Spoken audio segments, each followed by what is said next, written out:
सबों को प्रभु यीशु मसीह के नाम में शत शत वंदन। हम सब लॉकडाउन के समय से गुजर रहे हैं। लॉकडाउन का समय हमारे लिए एक प्रकार से वरदान का भी समय है, एक प्रकार से कठिनाई और मुश्किल का समय भी। यह तो शारीरिक लॉकडाउन है, मतलब हम अपने शरीर से बाहर नहीं घूम सकते, अलग अलग जगह में यात्रा नहीं कर सकते, दूसरे मित्रों को मिलने और बड़ी सभा करने में हमें परमिशन नहीं है। लेकिन इस लॉकडाउन के पहले भी दो अन्य लॉकडाउन थे जिनके बारे में आप लोग समझना सोचना जरूरी है। बहुत सारे लोग हैं जो मानसिक लॉकडाउन की पीड़ा से पीड़ित हैं। मानसिक लॉकडाउन क्या है? ऐसे लोग शारीरिक रूप से सबों के बीच में घूमते फिरते रहते हैं, लेकिन मानसिक रूप से वो दूसरों से संपर्क बनाने में असमर्थ बन जाते हैं। कुछ लोग हैं, जैसा कि हम जानते हैं, वे अपने दिन भर की जिंदगी मोबाइल या फेसबुक या कंप्यूटर में ऐसे ही गुजरते हैं कि उनके जीवन में अपने परिवार के लोग या अपने पड़ोस के लोग और अपने समाज के लोग उतना मायने नहीं रखते, उनके लिए समय नहीं है उनके पास। इसको हम मानसिक लॉकडाउन बोल सकते हैं, जो दूसरों से बहुत ही कम संबंध बनाए रखने वाले लोग। लेकिन सबसे खतरनाक एक लॉकडाउन है जो कि आत्मिक लॉकडाउन है। लोग परमेश्वर के साथ जब संबंध नहीं बनाए रखते, प्रार्थना में सच्चे दिल से भाग नहीं लेते, परमेश्वर के ऊपर, यीशु मसीह के ऊपर, पवित्र आत्मा के ऊपर सच्चे विश्वास नहीं करते, तो क्या होता है? मनुष्य एक प्रकार की आत्मिक लॉकडाउन में बंधा हुआ रहता है। सूरज तो सबों के लिए रोशनी देता है, लेकिन मान लो आप अपने घर के अंदर सारे दरवाजे सारे खिड़कियां बंद करके बैठेंगे और आप बताएंगे मेरे को तो कोई रोशनी नहीं मिलता। आप एक लॉकडाउन में हैं। एफेसियों के नाम संत पौल का जो पत्र है उसके 3 अध्याय में 14वां वाक्य से 17वां वाक्य तक हम बहुत ही सुंदर इस वचन को देख सकते हैं। मैं उस पिता के सामने जो स्वर्ग में और पृथ्वी पर प्रत्येक परिवार का मूल आधार है, घुटने टेक कर यह प्रार्थना करता हूं कि वह अपने आत्मा के द्वारा आप लोगों को अपने महिमामयी निधि में से आंतरिक शक्ति और सामर्थ्य प्रदान करे, जिससे विश्वास द्वारा मसीह आपके हृदय में निवास करे, प्रेम में आपके जड़ें गहरी हो और नींव सुदृढ़ हो।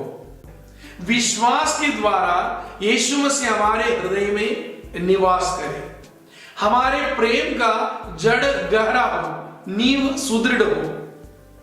संत पौल यही प्रार्थना करते हैं कि मैं उस पिता के सामने घुटने टेकता हूं, वही पिता जो स्वर्ग में और पृथ्वी पर सारे परिवारों का मूल आधार है।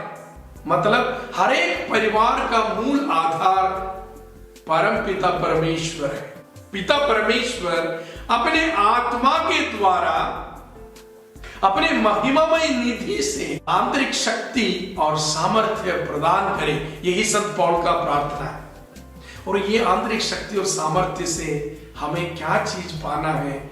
एक, विश्वास द्वारा मसीह हमारे जीवन में निवास करे। दूसरा, हम आपसी प्रेम में गहरा बने, हमारे प्रेम की जड़ें गहरे बने, हमारे नींव सुदृढ़ बने। हमारे लिए इससे बड़ा क्या चीज हो सकता है?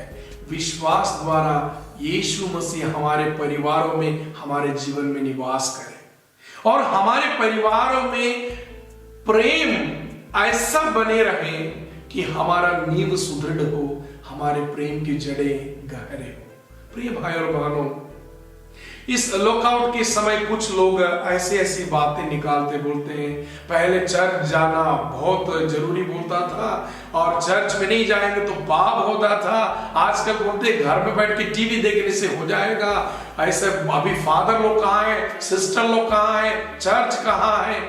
प्रिय भाई और बहनों, ये सब फिजूल की बात है। प्रिय भाई बहनों, आप लोग बाइबल की ओर जरा देखें। माता मरियम और संत यूसुफ जानते थे यीशु मसीह हमारा बेटा ईश्वर का पुत्र है, पवित्र आत्मा से गर्भ में आया था। इसका जन्म एक अनोखा जन्म है, ईश्वर का पुत्र है। फिर भी उनको जब कहा गया कि तुम मिस्र में जाओ तो मिस्र भाग जाता है। जब उनको बताया नाजरत में जाके, एक छोटा सा गांव है, वहां पर जाके लॉकडाउन करके वहीं रहना बोलने से उन लोग मन में तक ये नहीं पूछा कि ये कैसी बात है, परमेश्वर की बेटा इतना बेसहारा हो गया कि हमको ऐसे लॉकडाउन में रहना है। प्रिय भाई और बहनों, यीशु मसीह भी 30 साल तक लॉकडाउन में रहे। 30 साल तक नाजरत के परिवार में अपने माता पिता के अधीन में लॉकडाउन में रहे। मतलब उनकी आज्ञाकारी बने और उनकी बातों को माने और उनका समय पूर्ण होने तक वहां पर वो इंतजार किए। प्रिय भाई और बहनों, ये लॉकडाउन का समय एक अनुग्रह का समय बने। मैं ऐसी कामना नहीं करता कि हमेशा ये लॉकडाउन रहे, लेकिन आप लोग इस समय का सदुपयोग करो, क्योंकि देखो हमारा आत्मिकता का असली फर्क इस लॉकडाउन के समय होता है। जब चर्च चलता है, सभा होती है, मीटिंग होते हैं, प्रेयर मीटिंग चलते हैं, लोग जाते हैं, शायद दूसरों को दिखाने के लिए भी जाते हैं, शायद जबरदस्ती के कारण जाते हैं, शायद घर के लोग प्रेशर डालते इसलिए जाते हैं। लेकिन इस लॉकडाउन के समय आपकी आत्मिकता को परखने का समय है। क्या आप स्वयं प्रार्थना करते हैं? आप स्वयं उस परमेश्वर की वाणी को पढ़ते हैं? क्या आप स्वयं दूसरों के पास पहुंच जाते हैं आत्मिक रूप से, मानसिक रूप से? बहुत सारे फादर सिस्टर लोग भी इस समय भी एक्टिव हैं। एक्टिव बताने से रास्ते में निकलकर कुछ नहीं कर पाते, दूसरे जगह जाके कुछ नहीं कर पाते, लेकिन जितना साधन उनके पास है उनका उपयोग करते हुए अपने विश्वासियों तक पहुंचने के लिए, उनके आत्मिक उन्नति के लिए काम करने के लिए और गरीब दीन दुखी को किस प्रकार मदद कर सकते हैं, ऐसे करने वाले भी हैं। लेकिन कुछ लोग ऐसे भी हैं, ठीक है अभी आराम का समय मिल गया। परिवार के लोग भी ऐसे सोच सकते हैं कि मैं अभी तो बिंदास, चर्च नहीं जाना, ये नहीं करना, वो नहीं करना, कोई नहीं देख रहा है। आप अकेले हो, आप परिवार में हो, आप इस वचन को सुनो कि आपका विश्वास ऐसा सुदृढ़ हो, विश्वास द्वारा मसीह आपके हृदय में निवास करे। आपका प्रेम ऐसा गहरे हो कि आप प्रेम के द्वारा उस परिवार को एक सुंदर परिवार बनाए। आज सवाल यह है, क्या विश्वास द्वारा मसीह आप में निवास करते हैं?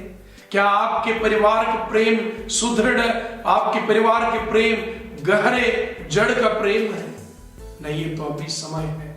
आप शारीरिक लॉकडाउन को भूल जाओ, अपने मानसिक लॉकडाउन को खोलो, अपने आत्मिक लॉकडाउन के जंजीरों को तोड़ दो और परमेश्वर के साथ एक अच्छा संबंध बनाओ। अपने प्रिय लोगों के साथ प्यार का संबंध बनाए रखो।